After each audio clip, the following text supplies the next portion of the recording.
Now, the 10-minute drill. This is a big one. On 1010XL. Let's go, let's go, let's go. Hit it. Well, let's do some sports concepts and rationalizations. We call it the 10-minute drill. Beef, at the end of the drill, what are we handing out? We're going to hook up one Guggen with a lovely floral arrangement delivered by our friends over at Kuhn Flowers. You know, yesterday should have been the drop-dead date on Nervous Nelly Jag fan. I think now we're starting to dip our waters into guys. And I'm not saying this as an insult. Maybe don't watch college football or don't keep up as much. They just listen to us and have fun in the morning. But, yeah. I mean, on the text line, designed by Lifetime Closures. Even though the Jags have the first pick, tell me why I'm still skeptical they won't pick Lawrence. Could you give me some reasons as to why they are guaranteed to choose him? Because I said so.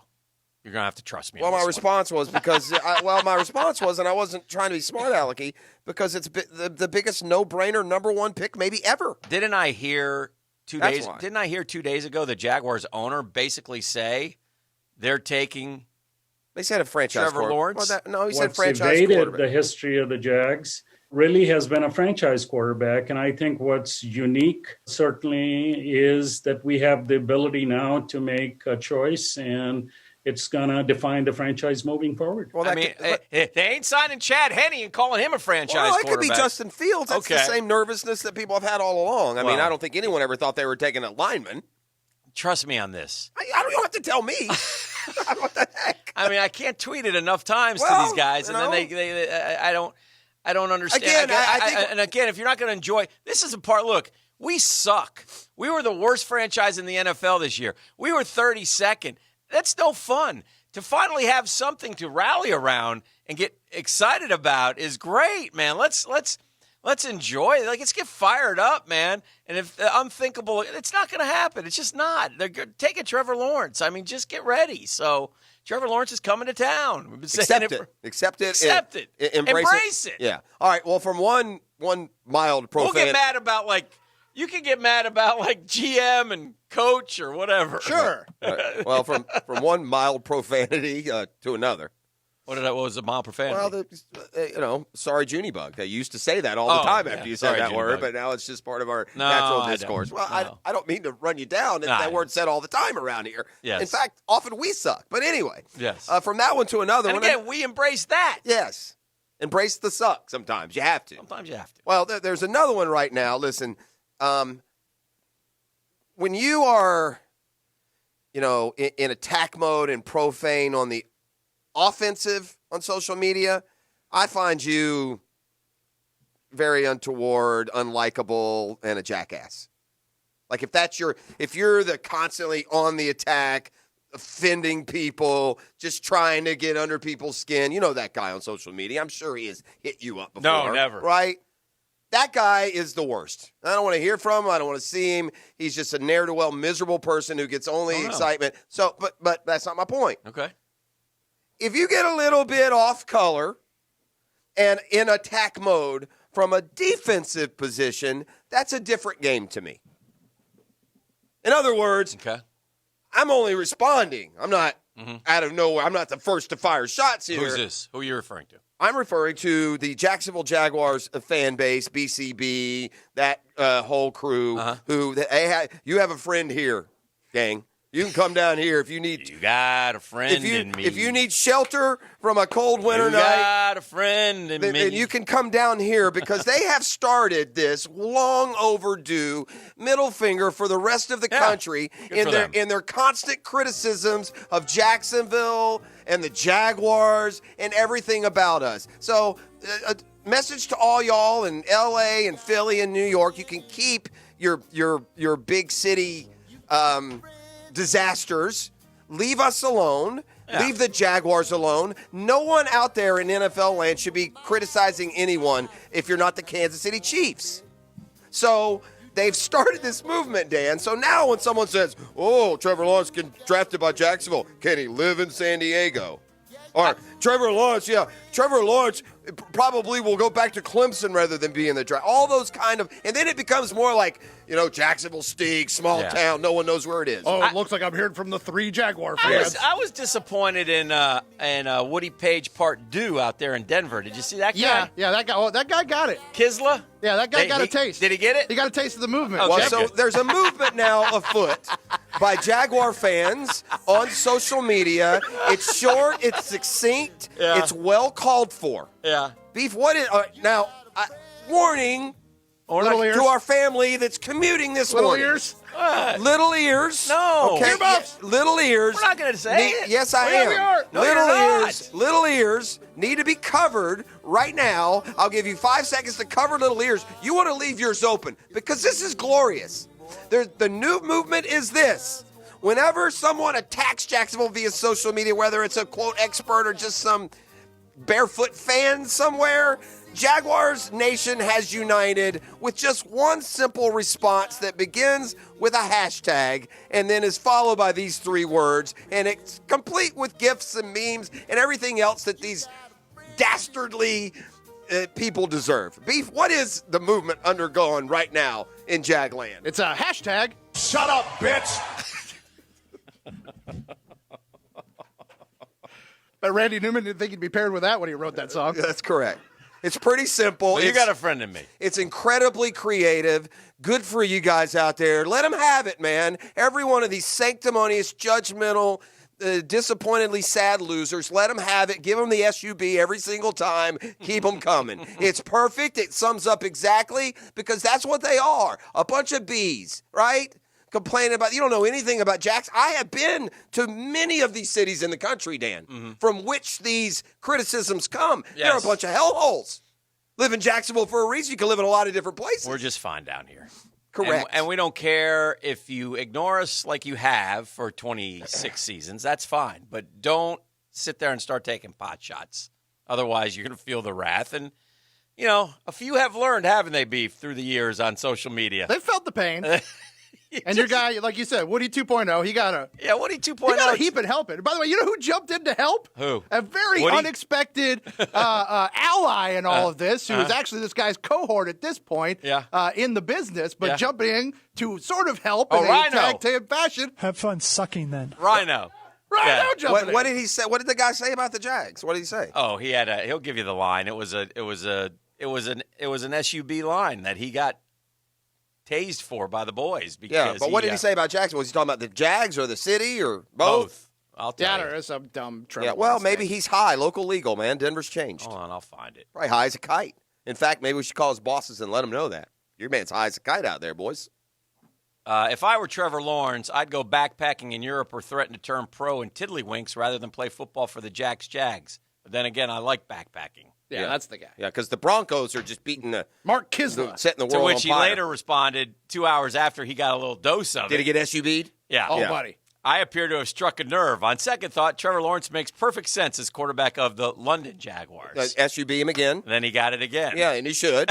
You're an uninformed nitwit. By the way, if you want to be creatively, aggressively condescending, you have to have a better sense of humor. You better have an A game, Yeah, right? yeah. Like if you're going to sit up top and throw your stuff at everyone, you better have a real good creative sense of humor, not be some. I've seen Mike Kisla. That dude's still wearing the clothes he bought in 1994. Okay, That might be his brother because his name is Mark. But yes, whatever. So he'll sit on the around the horn, with a short sleeve dress shirt and a clip on tie. I don't think he's been on around. I'm telling you that he is. All right. Woody has, but Woody definitely has. yeah, With his little blackboard. yeah. Kisla's been covering the Broncos out there forever. But yeah, Rhino tried to warn him. I think. Tried to help him. He tried to help Tried him. to help him. And Have fun sucking then. Yeah, Rhino took care of us, and he didn't pay attention. Poor Kisla incurred the wrath. He did. He felt it. That's fine. The heat of 1,000 suns. So anyway, the I SUV movement is out there, and if you want to, if you're so inclined, you can take the earmuffs off. Just Google the hashtag SUV movement and look at some of the back and forth because they're throwing in some great lines from movies where they do that. Yeah. It's out there. And they all deserve it. Like Yeah. I said, when you're on the defense from these nonstop jokers, it makes sense to me. I was thinking one more thing about the Jags, and I was thinking, and this will be my first test for the new general manager, okay? It's not Trevor Lawrence. Obviously, that's a no-brainer. But it just seems like everybody has the Jags taking offensive tackle with the 21st pick, okay? And whether you sign Cam or don't sign Cam, that's not the issue. But here's what a good GM does and what we didn't do last year. Don't you feel like that we were basically pigeonholed into taking C.J. Henderson at 9 because we needed a corner? I believe we were. I think they felt they were, but Yeah. no, I thought that there were tackles and there were other positions that would have helped. But we got to the draft and we didn't have a cornerback. We didn't have so I felt like we had to take a corner at 9. I felt like that was where we were going, and we took a corner at 9. My point is, that whoever the new GM is, before the draft, you've got to have options at the tackle spot so you don't have to take a tackle. You got to take. We're so bad everywhere else. We've got to take some of the best players available, but be right about it. But that's what we got to do. So I think, to me, when you're building a team, whether you re-sign Cam or not, and I frankly would lean towards re-signing him at a fair and equitable deal, because I have all these other holes to plug. I would bring in a veteran who can play left tackle for me, but I would definitely so I don't have to take a tackle at 21. I hate when you have to do this. I'd rather take a I defensive felt lineman. Like the same thing happened with Quinnen Williams. We had to get a linebacker because we didn't have a pick until the 5th round, and there was none left, and so we force-fed that one down. And it, usually when you do Dave that, Caldwell was terrible. A lot of times it doesn't work. We're going to be better. Dave Caldwell was terrible at what he did. Anyway, that was my thought about. So I feel more comfortable that we're not going to do things like waste 2 third-round picks on, Josh Oliver, and who was the other third-rounder? Was that not Williams? That's what I said. Yeah. So he wasn't who was the 5th rounder? Armstead. 2/3 and a 5th on guys that don't even play. Well, yeah, but I mean that's not the point I was making. Yeah, I know it wasn't. Well, my point is the guy who does that is gone, so hopefully they won't. Is my point. Why would I want to make the same point you made? I don't know. We should disagree. You can't tanker a so and so. Yeah, no, I think the shoe's turned. I think in that one. Has it? Listen, I don't. We should mention too. Obviously. I don't want to dive into it because I want to do sports today, and I don't want any back and forth. And whatever we say will be, you can go on the text line and say whatever you want. But obviously, sad times. I think what happened in the Capitol last night, and inexcusable, and should never happen. And again, at some point, respect has to come back into this country. So hopefully that... Yeah, it seems a long shot these days. It seems like a long shot, but my goodness gracious, that's not acceptable in any way, shape, or form, in my opinion. So it is what it is, and I know that... It's subsided. They've, the Congress has reconvened overnight. They were doing that when I got up this morning, finishing up the voting live. And it worked a little overtime last night. Yeah, so, yeah. So that... steadied itself, not quick enough, but... Yeah. It's not lingering, at least. And so, hopefully we'll have now we can get forward and have a, peaceful transition of power, which is what this country is based on. And if there needs to be election reform, then figure it out. Yeah, work on it. But it is what it is. It's getting harder and harder with technology to keep track and to guarantee everything. Right. No matter what you're doing, whether it's some hacking of a bank or, whatever it is, it's just... The devious have never had a better advantage in history than they do now. Yes. There's so many more ways to be devious about any and everything. So there you have it. All right. Jason Lock-on-4 apparently thinks he's got dibs on Urban Meyer would be a fit in Jacksonville. This guy and his ownership of the Urban Meyer story, it's comical. Oh, he's a little late to the party, isn't he? He thinks that he broke the story and that he knows the story. Jason Lock-on-4 is now saying, for those of you who think it's not real, the Jags are having an interview with Urban Meyer this weekend or next week. Hey, Jason, I mean, seriously? Yeah. You're the only one that's thought, would Urban Meyer go to the NFL? We talked about Urban Meyer to the Cowboys last year. Yeah. Well, we've been talking about it for a long time, but I mean, I think the interview would be just a formality, like I said all along. If he wants it, yeah. And if and it's going to happen fairly quickly if he wants it. I hope so. Yeah. I don't like the Jags dallying, Dan. And I know, no one's hired a coach yet. Well, be the first. And I know that we know he's considering it because he's, rounded up some of the boys. You know what I mean? And so you're not sitting there saying, he's obviously talked to some other in the community, in the coaching community, and said, okay, listen, is that something, you'd be interested in if I were to get back into coaching, Yeah. And so if that's happening. Now, that doesn't mean he's taking the job. I kind of feel like Urban is getting an ego stroke here. And he's putting his foot in the water of what the NFL is all about, and when push comes to shove, he won't take the job. Yeah. I think it'll be demanded of him in the interview process that he have a commitment that is. In college, he's bigger than the game. Yeah. In the NFL, he's not. So it really changes. Yeah. Forget financially. It changes your bargaining position, your standing. Like I said all along, for me, it's intriguing. That's the buzzword for me, intriguing.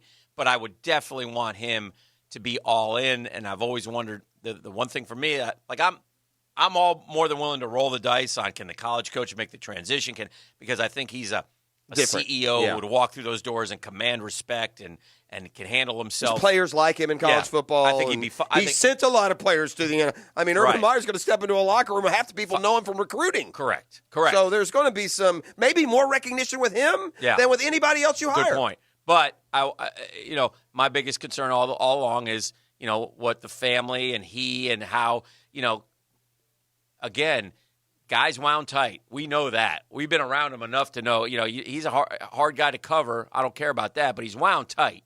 And you wonder how 5-6 losses would affect him. And somebody I was listening to. We can also assume that he knows that. Oh, yeah. And somebody I was listening to had a good point, though. They said the reason why the losses were so devastating in college is because you lose one game, you're basically on the ropes. You lose in the NFL, it's not the end of the world. And you know what? He may be he may be intrigued and exciting that you can be 2-4 and still win a championship. In college, your season is over if that happens. Listen, the best possible situation in sports doesn't happen very often, but it's when the reality of the goodness of the hire matches the buzz and excitement of the hire.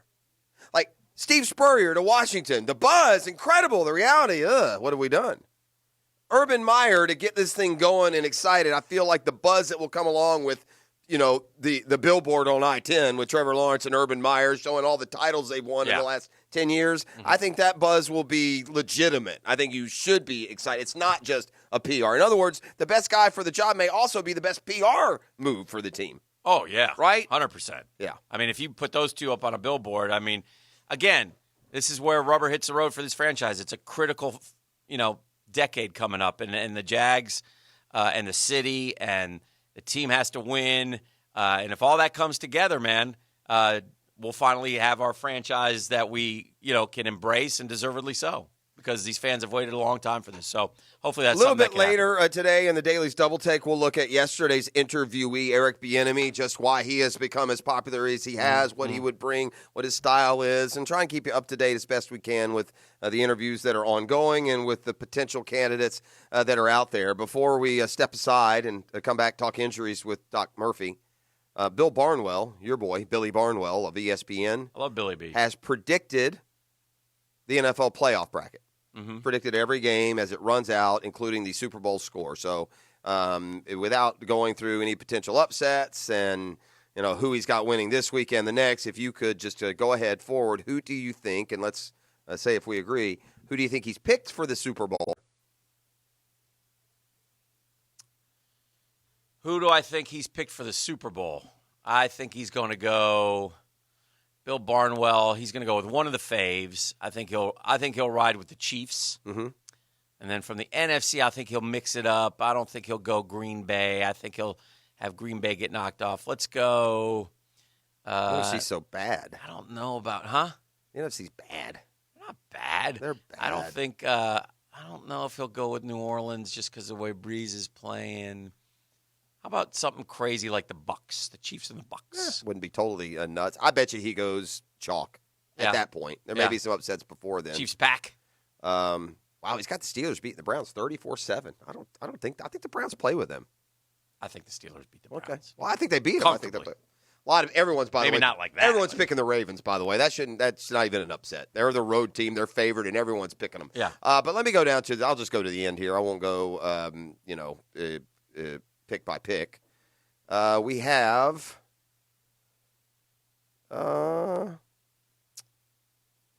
NFC Championship game is Tampa at New Orleans. And he has the Saints winning 34-13. I'm not big on the Saints. I'm surprised. The AFC Championship game, to Doc Murphy, Steelers at the Chiefs.